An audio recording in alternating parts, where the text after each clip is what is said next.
دریافت ڈیجیٹل پر غیر مطبوعہ تحریروں کے انتخاب سے آج صاحب دریافت کی بازیافت کے عنوان سے یادداشتیں پیش کی جا رہی ہیں۔ سماعت فرمائیے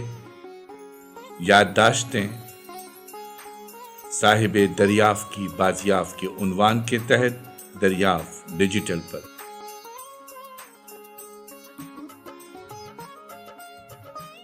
پچھلے دنوں ایک مضمون جو کہ قمر جمیل صاحب پر تحریر کیا گیا تھا پڑھنے کا اتفاق ہوا۔ اس مضمون کے پہلے حصے کو کچھ اس طرح تحریر کیا گیا تھا جس سے یہ تاثر ملتا ہے کہ دریافت کم مالی وسائل کی وجہ سے بند ہوا، اور یہ کہ قمر جمیل صاحب کے مضامین کا مجموعہ جدید ادب کی سرحدیں کوئی پبلشر شائع کرنے پر راضی نہ تھا۔ ہم نے تحریر کے اس حصے کو حقائق کے برخلاف پایا، لہٰذا حقائق کو سامنے لانے کے لیے چند گزارشات عرض کرنے کی اجازت چاہتا ہوں۔ اس سلسلے میں بات کہاں سے شروع کی جائے تو ہمیں یعنی قمر جمیل صاحب کی اولادوں اور قریبی رشتہ دار شخصیتوں کو اپنی یادداشتیں یکجا کر کے پیش کرنے کی ضرورت اسی تحریر کی وجہ سے پیش آئی۔ ہم یہ گزارشات آپ کے سامنے رکھ رہے ہیں تاکہ ریکارڈ کو درست رکھا جا سکے، اور ہاں، مضمون نگار کی نیت پر کوئی شبہ نہیں، بس کچھ کمی تھی تو بنیادی معلومات کی جو ظاہر ہے کم تھی۔ لہٰذا اب ہم اپنی یادداشتوں کو یکجا کرتے ہوئے کچھ باتیں آپ کے سامنے دریافت ڈیجیٹل پر قصوار رکھتے ہیں تاکہ حقائق درست انداز میں سامنے آ سکیں۔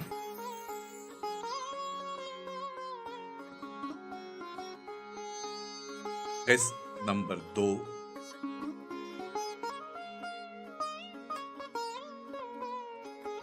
کیونکہ قمر جمیل صاحب نے کئی دہائیوں پہلے دریافت میگزین نکالنے کے لیے حکومت کو درخواست دے رکھی تھی۔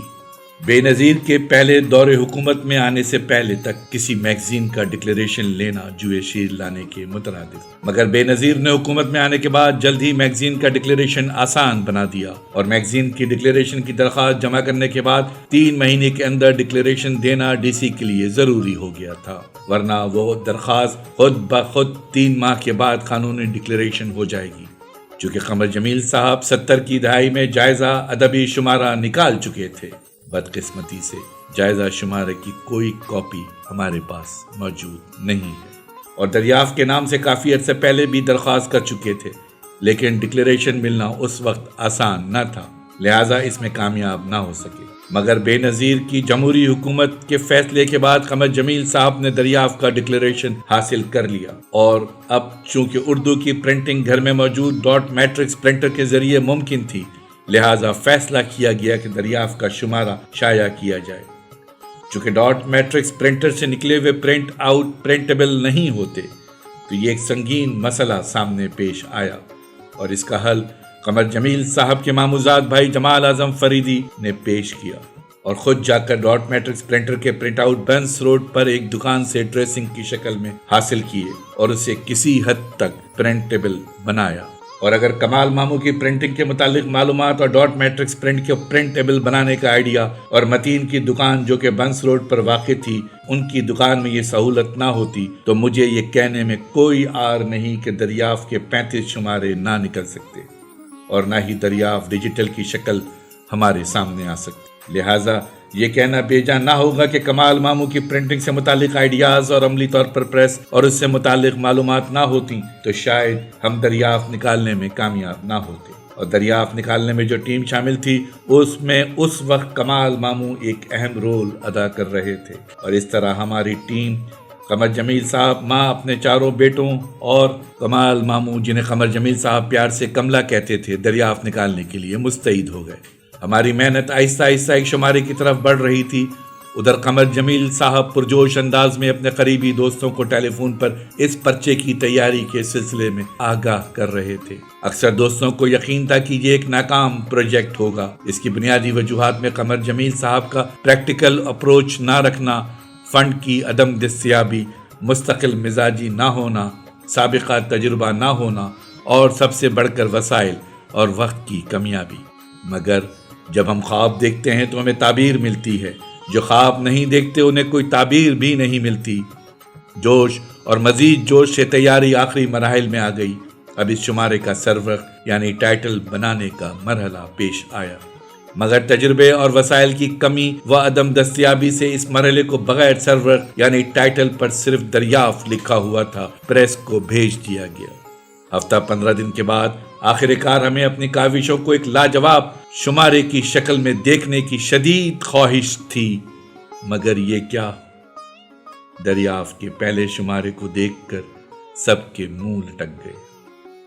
چونکہ شائع شدہ دریافت کوئی ادبی میگزین لگنے کے بجائے ایک پمفلٹ نظر آ رہا تھا۔ اس پمفلٹ سا دریافت نظر آنے کی ایک بڑی وجہ یہ تھی کہ ہم سب پرنٹنگ پروسیس اور پریس کے معاملات سے ناواقف اور یہ بھی نہیں جانتے تھے کہ مستر پرنٹنگ ٹیمپلیٹ کیا بلا ہے۔ اور حیرت کی بات یہ ہے کہ دریافت کا پہلا شمارہ جو کہ تجرباتی نوعیت کا تھا اور صفحات کی تعداد صرف 16 تھی، اس کو بغیر کسی مستر کے پرنٹنگ پریس کے پاس لے جایا گیا۔ اس سے ہماری ناتجربہ کاری واضح ہے۔ پریس والوں نے ہمیں گائیڈ کیا کہ یہ سارے 16 صفحات ایک مستر پر سیٹ کر کے پیسٹنگ کی جائے اور اس طرح پرنٹنگ پلیٹ بنانے سے پہلے مستر کی مدد سے اس کی پریس کاپی بنائی جائے۔ مزید برآں کمال ماموں نے تفصیل سے کاشف کو مستر کے استعمال کے بارے میں بتایا۔ اس طرح کاشف ایک کمپیوٹر پروگرامر کے ساتھ ساتھ دریافت کی ٹیم میں ایک کاپی پیسٹر کے طور پر سامنے آئے اور آخری شمارے تک اس اہم ذمہ داری کو بحسن خوبی نبھاتے رہے۔ اس کتابچہ ٹائپ دریافت کو چھپنے کے بعد ہم سب کی امید نا امیدی میں بدلنے لگی، مگر اس وقت قمر جمیل صاحب نے ہمیشہ کی طرح جب ہم کسی نہ کسی حوالے سے ناکام ہوتے ہیں، عام طور پر بچپن میں پڑھائی میں ناکامی ہی ہوتی ہے، تو قمر جمیل صاحب عام والد کی طرح ڈانٹنے کے بجائے جس دن یہ ناکامی ہوتی ہے اسی دن سے نئی پڑھائی کی کوشش کرتے ہیں اور اس طرح ناکامی کو کامیابی میں بدلنے کی نوید سناتے ہیں اور حوصلہ دیتے ہیں۔ نا امید ہونے کے بجائے ایک بلند آہنگ میں نئے جوش کے ساتھ پاپا نے آصف کو بلایا اور کہا، اس دریافت کا سروقت اگر نہیں چھپا تو کیا ہوا؟ تم اپنی ایک ڈرائنگ سب شماروں میں بناؤ۔ اس طرح ایک سروقت کی کمی آصف کی شدید محنت کے باعث دور ہو گئی اور اب کوئی یہ نہیں کہہ سکتا تھا کہ دریافت کا پہلا شمارہ سروقت کے بغیر ہے،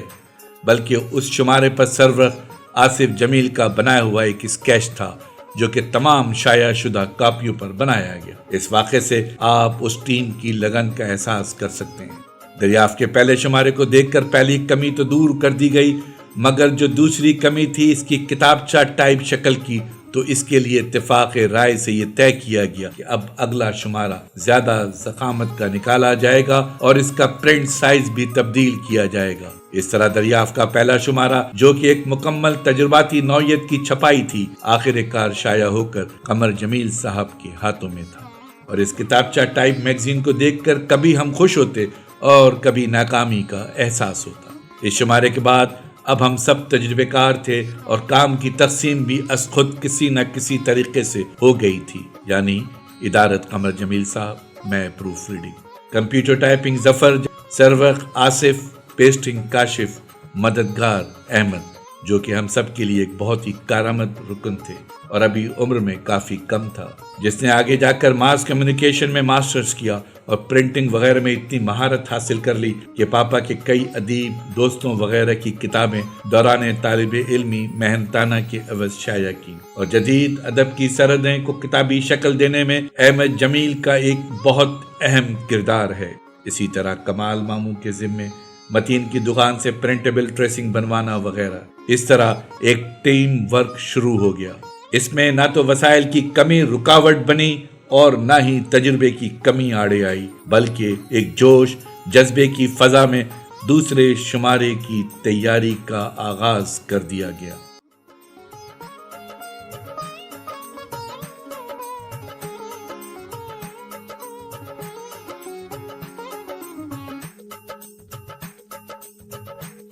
صاحب دریافت کی بازیاب تحریر، آواز اور پروڈکشن ظفر جمیل۔